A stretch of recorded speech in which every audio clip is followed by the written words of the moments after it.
The Economist 2021 Global Food Security Index. The Philippines ranked 64th out of 113 countries in terms of its four dimensions of food security. After World War II ended, the world still had to contend with population explosion, hunger, and poverty. Philippines, just like other countries, actively sought solutions to increase food production and fight widespread malnutrition. Using various indicators for the four dimensions of food security, this study found that the food security goal is yet to be achieved. Even the country's performance in achieving the Sustainable Development Goal, Zero Hunger, reflects that although there have been some improvements, significant and major challenges remain to be addressed.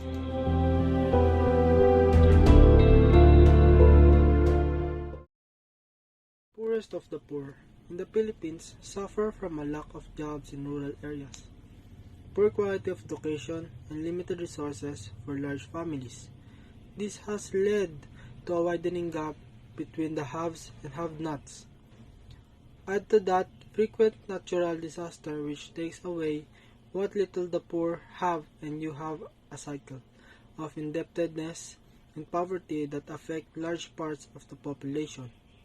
The recent COVID-19 pandemic has compounded problems for the poor. Lack of access to quality healthcare and vaccinations, and the high cost of treatment mean the poor are further pushed into poverty and debt. Inadequate housing for the poor is another challenge for the poor.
Nilimbasan.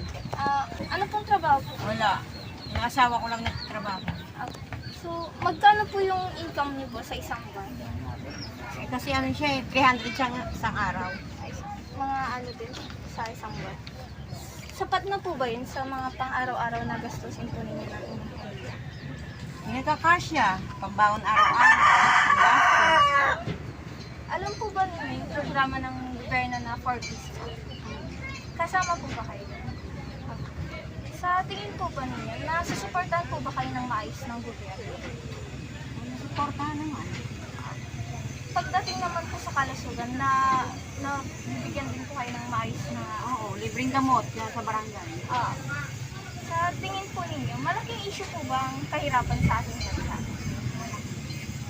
Ano po sa tingin ninyo ang dahilan kung bakit mayroon pa rin pong kahirapan sa ating bansa? Yung mga walang trabaho. Maraming krimen.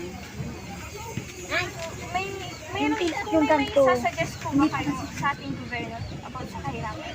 May sasuggest po ba? Ang Diyos ko lang. Sana lahat may trabaho. Nakatapos ang pag-aaral ng mga bata. See you. The Philippine government has successfully reduced poverty using a mix of cash grants, better educational opportunities, family planning measures, and improving livelihood programs for the poor. However, delay in crediting cash grants and corruption at all levels impedes the mission to reduce poverty. To feed the hungry organizations and other like-minded institutions are working hard to help those in need.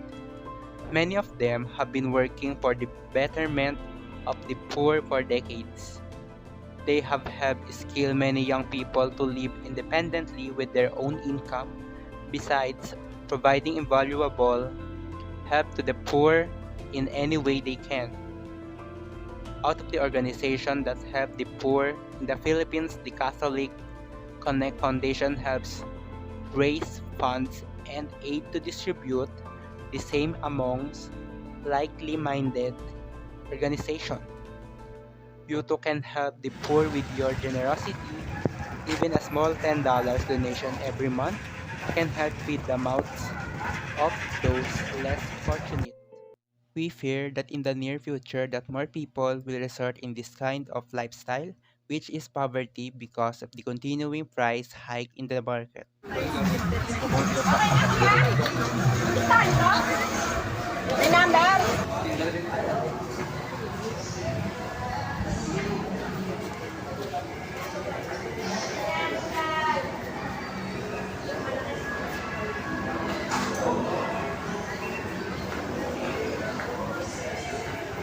Pero pag ano, sikip kasi pre, may hagdan pa.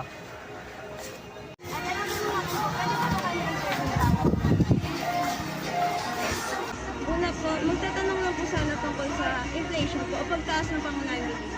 Una po, sa pagtaas ng pangunahing bilihin, ngayon, ano po masasabi niyo? Masasabi ko medyo hindi siya ganong kagandahan. Hindi maganda yung nadudulot natin. Hindi maganda yung nadudulot nito sa atin kasi maraming mga naapektuhan, especially yung mga mahihirap. Hindi nila nakakayanang bumili ng mga gusto nilang bilhin o kainin kasi sobrang mahal talaga ng bilihin ngayon. Kamusta po ang presyo ng bilihin ngayon? Mas tataas po ba siya o bababa na po siya kahit pa paano? Masasabi ko yung ibang mga gulay, may bumababa. Like yung mga repolyo, carrots, pero meron pa rin talagang mga goods na gulay na talagang mataas pa rin. Like yung mga sibuyas, patatas, yan mataas pa rin siya. Yung ano po yung ginagawa niya para mas tangkilikin pa siya ng mamimili kahit medyo mataas po ang presyo? Alam mo, sa totoo lang, bilang isang necessary kasi yung pagkain sa atin lang, diba? Basic needs ng tao. So, kahit naman mahal yung bilihin, meron pa rin silang, inaisip pa rin nila bumili, pero amount of good lang na magagamit nila for once lang. Yun, di naman totally tinatangkilik sila. Since ang basic needs, you don't have to promote that, di mo sila kailangang i-promote pa sa kanila. Kasi kapag kailangan ng isang tao, bibilhin nila yun. Ate, sa pagtaas po ng sibuyas, ano po naging reaction niyo po? Sa pagtaas ng sibuyas last year, sobrang nagulat kasi tumaas siya ng sobrang taas. Unlike sa mga nagdaang taon, like yung pandemic, hindi naman siya ganong kataas. Kasi ang tinaas niya is triple of the price. Not just triple, but baka naging quadruple pa, diba? Yan. Sobrang nagulat. Kung mananawagan po kayo sa gobyerno, ano po yung gusto niyo ipaalam o sabihin sa kanila dahil sa pagtaas ng mga presyo ng bilihin? Sabi ko sa government is yung pamamalakad nila sa agriculture natin. Like sa mga farmers natin. Alam natin na yung mga farmers ay talagang naapektuhan dito sa mga nangyari. Like sa mga business owner, nabebenta lang, nalaman namin sa social media na mababa yung bentahan ng mga farmers. Pero pagdating sa mga business owner, tinaasan nila yung presyo. So, how we gonna tell them is ayusin nila yung process ng goods po natin. Sa gano'n po nagiging ka-apekto yung bilihin, sa pagtaas ng bilihin, sa puhunan niyo po, gaano po siya ka-apekto? Sa totoo lang, sobrang laki ng epekto nito sa amin. Kasi sobrang daming, like yung sa sibuyas, sobrang hirap talaga niya habulin. Kasi minsan magtataka yung iba, bakit ganito mahal sa inyo, mura sa TV? So anong mararamdaman namin as business owner? Hindi naman kami totally ang nagtataas ng presyo. But yung mga nangyayari sa natin as business world. Thank you po sa pag-answer. That's all. Thank you po. Thank you. Ito na, sa harapan na natin, Pinto.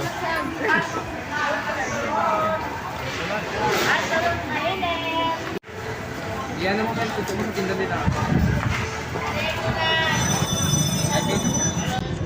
Sa panana't presyo po ng mga bilihin ngayon, ano po bang masasabi niyo? Ayos lang siya.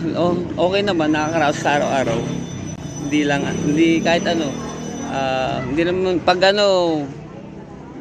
minsan inaaryan na rin namin pag yung paggabi na. Hindi na namin inaano yung presyo na mataas, binababaan na namin. Sa pag-budget po kaya, paano niyo po kaya? Ay sa budget, minsan meron nga ganun na biling ng budget nga lang eh. Ganun din, pag talagang budget lang, minsan inaarya na rin. Kasi yun lang budget nila eh. Ano po ba yung mga pangunahing pinamimili niyo po? Yung mga importante lang? Ito, mga galunggong, mga ganun. Mga gulay po, ganun? Hindi, galunggong. Galunggong tawag kasi dyan. Galunggong, tulingan, ganun, mga Ano po ba? Sari-sari din kasi kami. Sa pamimili po, mahirap po ba? Pamimili ng customer? Opo. Di ko din mga... Kami, hindi naman, ayos lang. Kasi minsan napunta kami ng Pandawan sa Salinas, sa Rosario. Sa pagtaas po ng mga presyo niya, yung mga galunggong po, ano po? Hindi, sinasabi din namin mataas. Dinadagdagan niyo po. Sinasabi namin, minsan ayaw rin ng customer, di ba? Kaya nga. Nagugulat din sila eh. Yeah. Sabi, ang taas. Yun, ngayon sila, mag-iikot ngayon sila ng medyo mababa. Yun, ganun. Developed nation, price in the developing economy. This how many people describe the increasing cost of basic commodities. One of the most significant the cooking staple, onion, of around $10 a kilogram. They're among some of the most expensive onion in the world, but even the middle class Filipino are hosting while the economy is growing. Inflation in December was the highest in almost a decade and a half, even though oil prices have started. That does not mean prices are going to go down. That just means prices won't go up as fast as before.